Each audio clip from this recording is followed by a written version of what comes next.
So back in early December, I went to a year-end retreat, and out of that retreat, 3 words arose for me of how I wanted to live my life this year, this coming year.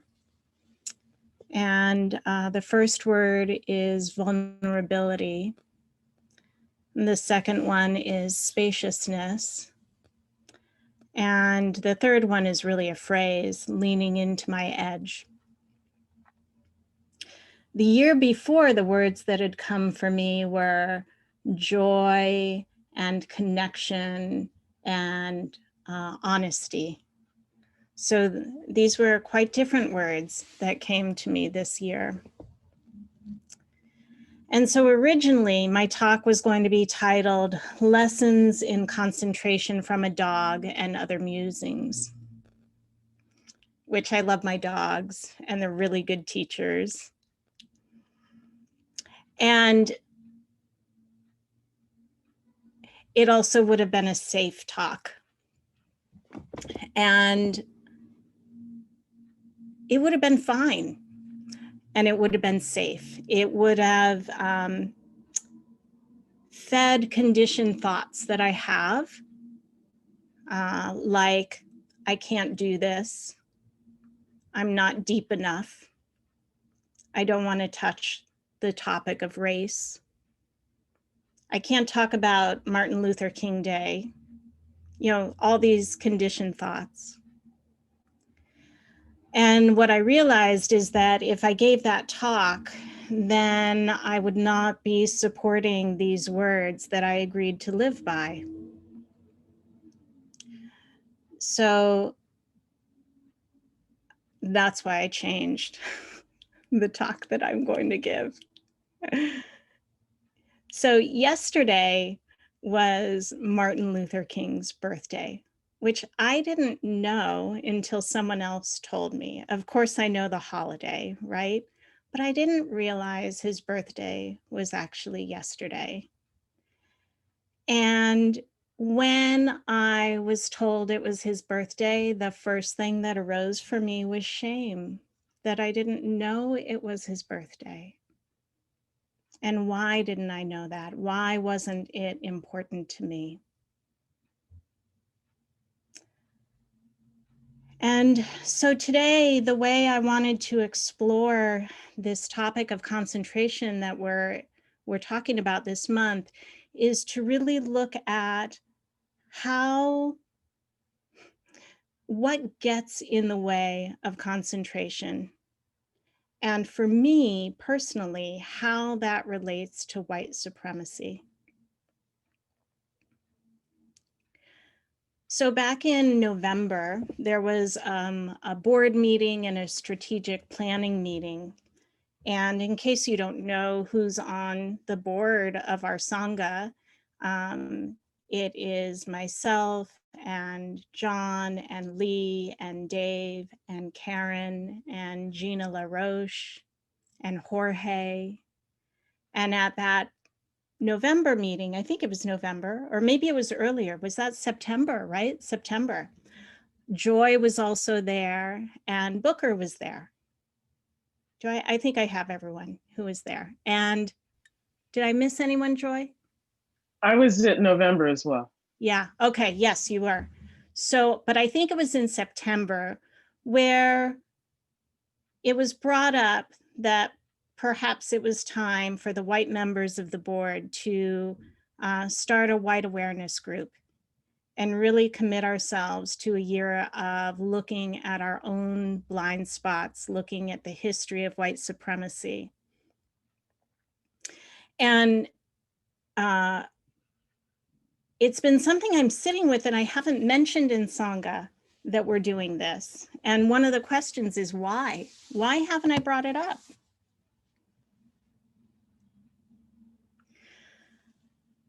So we meet 2 times a month and we explore different readings and videos and articles, and we share, we reflect on what comes up for us, what arises. And really for me, I can only speak for myself. the purpose is to explore blind spots and how are my actions inadvertently supporting this history of white supremacy, this systemized oppression? What are the ways that I carry that? And Gina issued, in a conversation I was having with her, a bit of a challenge to me and said, you know, really bring these teachings, bring what you're learning to the Sangha. How can you work that into how you lead, how you facilitate? And so that's one of my commitments this year, is to find opportunities to share my own exploration as perhaps an offering of a service to the Sangha. So what is right concentration? It's the last step in the Eightfold Path. If you look it up, like I was exploring all different ways of learning more, and you'll hear the jhanas are often mentioned in relation to concentration, and the jhanas are really an absorbed state of concentration, and I'm not going to talk about that part today. Concentration is this part of the last trilogy, the last group of pieces of the Eightfold Path that have to do with samadhi. And the way that I think of samadhi, my favorite word to describe it is collectedness. When I hear the word concentration, my body literally tightens up. That's the history of concentration for myself. Kind of like scrunched eyes and a tight body. And that's not what the Buddha meant by concentration. So when I think of the words collectedness, I think of an image arises for me right in this moment of a pool of water and just this calm piece of water that has these little ripples going out, and yet it's so quiet. Other words that people use to describe concentration are purified, bright, unblemished, steady, harmony. One of the things that I experience around concentration is that it requires courage for me to be in that place. It requires a resource within this heart, mind, body to kind of stay with something. It asks me to see clearly, to take the blinders off. And it asks me to have right intention.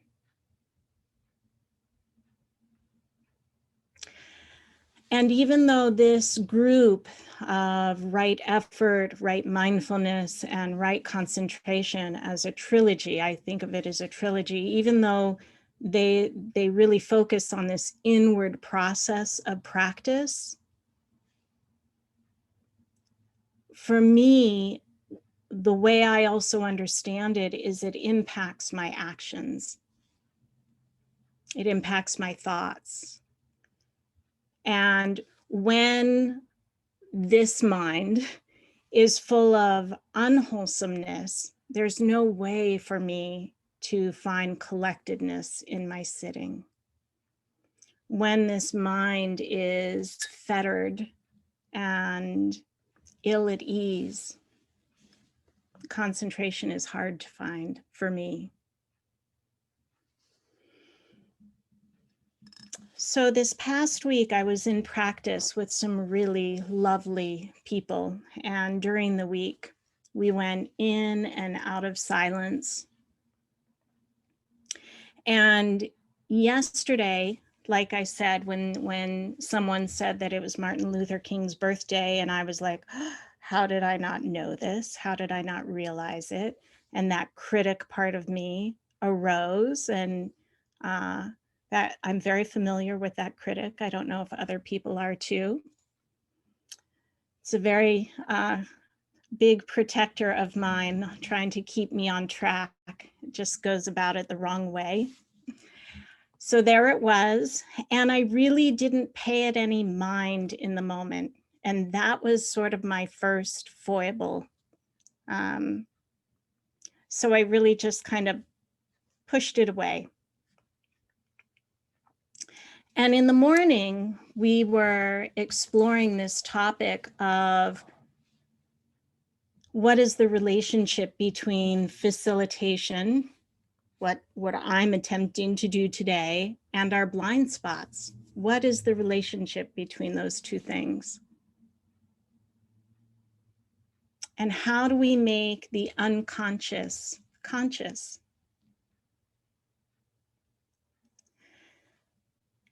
And the guidance was really so beautiful. And some of what I heard that I'll pass along to you is this recognition of that we'll never know it all.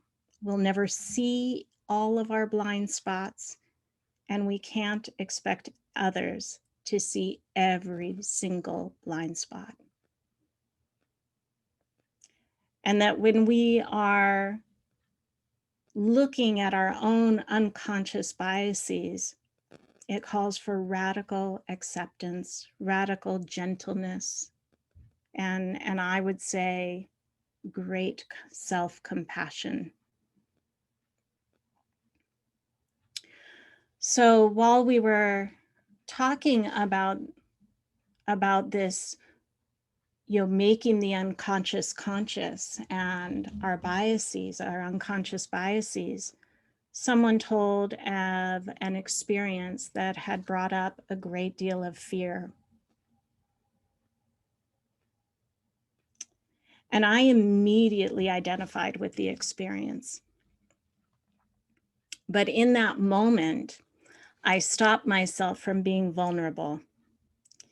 And part of that was this other person's, the fears that they were experiencing were based on a history of reality that has happened in our country.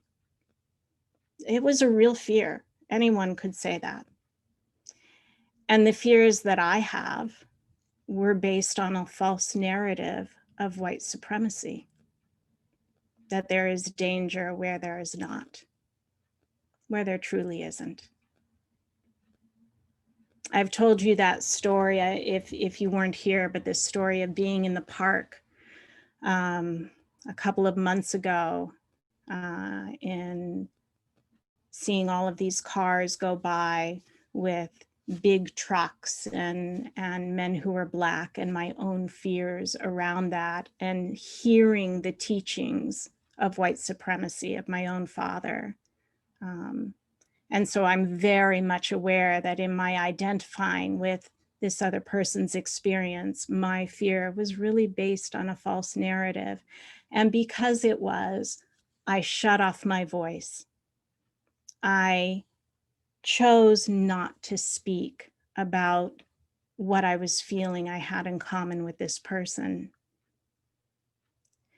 And in cutting off my voice, what I actually fed were actions of white supremacy in that moment, although I didn't see it. One of these abilities on Zoom, right, is to chat, right? And any of us, almost any of us, have been online in a class or in a meeting or in a Sangha where we're chatting up with other people while it's going on. So while this person was being really vulnerable and I was having activation around my inability to speak, my refusal to be vulnerable, what I did is I put something in the chat. I interrupted this person's voice. Because chat is an interruption. It can feel like someone stomping on your voice. And boom, there was my blind spot, right? I knew it the minute that I pushed that button to send that chat that I had harmed. And I honestly didn't know what to do in that moment. I was so activated, aware that I had harmed and not really making sense of it all in the moment. So we went on a lunch break and then we came back and we stepped back into this discussion.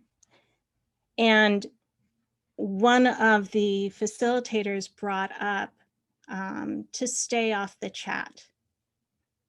And I knew immediately that I needed to apologize, that it was important to own that.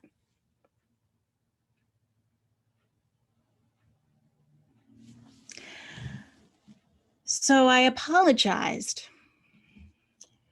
And yet I go back to right speech, right? So what really is an apology?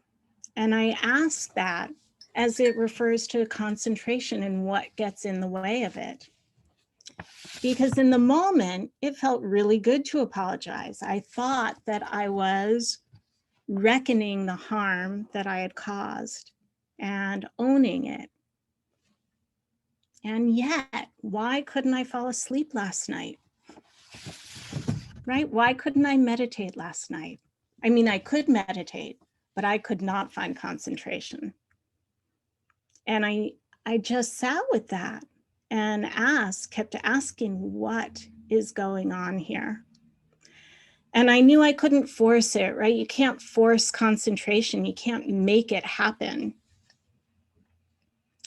And so a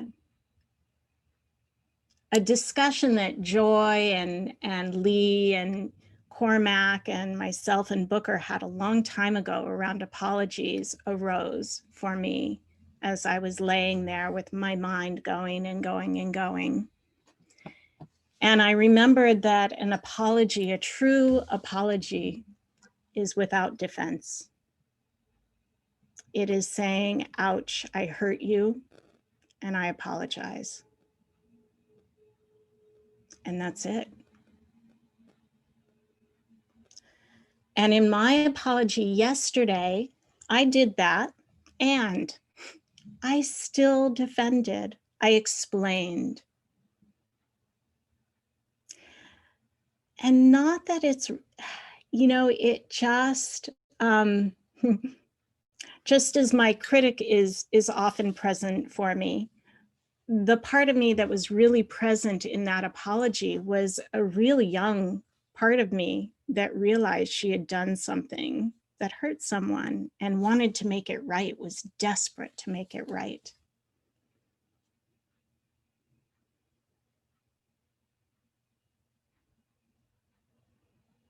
So once I saw that last night, once I decided to stay, right? Once I decided to be with what was there, as uncomfortable as it was, and even more importantly, once I decided to be compassionate to myself in the mistakes that I had made, that's when concentration was able to be with me. That's when I was able to receive the settledness.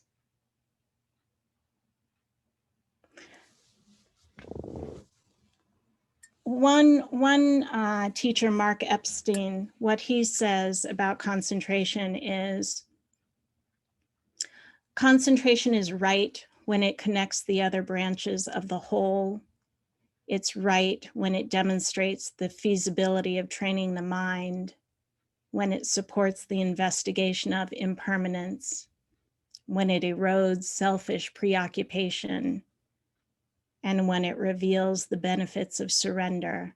It is not right when it's seen as an end in itself and when it's used to avoid painful truths.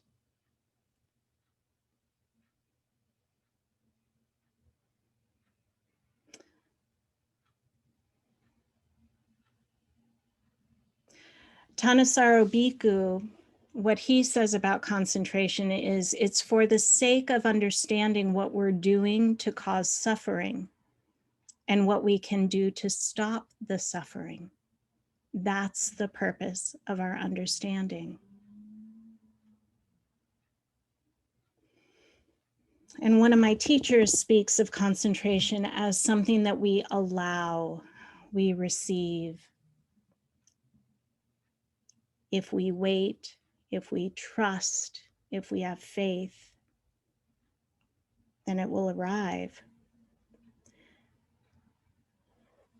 And when I put myself in that place of receiving, like I did last night, it's such a subtle difference, or this feeling, because there was a moment last night where I was pushing to figure it all out. And then I realized I can't do it. And it was only once I turned towards self-compassion that then it opened and that collectedness happened.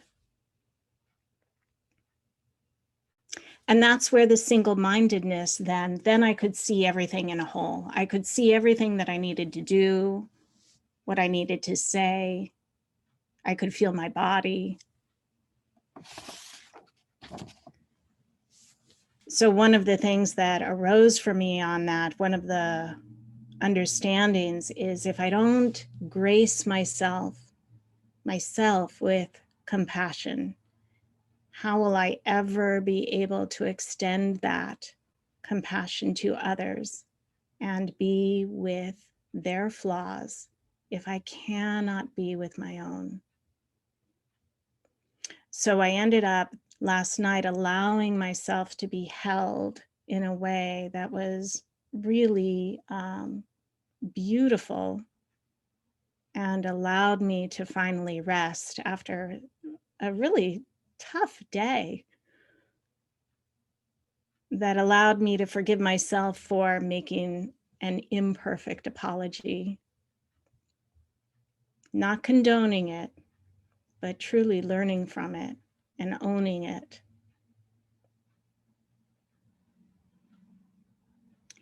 I do think that that is some of the spirit of Martin Luther King. This courage. And Maya Angelou wrote a poem that was, she recited at the inauguration of Bill Clinton many years ago now. And I'll just read a part of it because to me, it speaks about hope and beginning again. And yeah, so I'll just read it. History, despite its wrenching pain, cannot be unlived, but if faced with courage, need not be lived again. Lift up your eyes upon this day breaking for you. Give birth again to the dream. Women, children, men, take it into the palms of your hands. Mold it into the shape of your most private need. Sculpt it into the image of your most public self. Lift up your hearts. Each new hour holds new chances for new beginnings.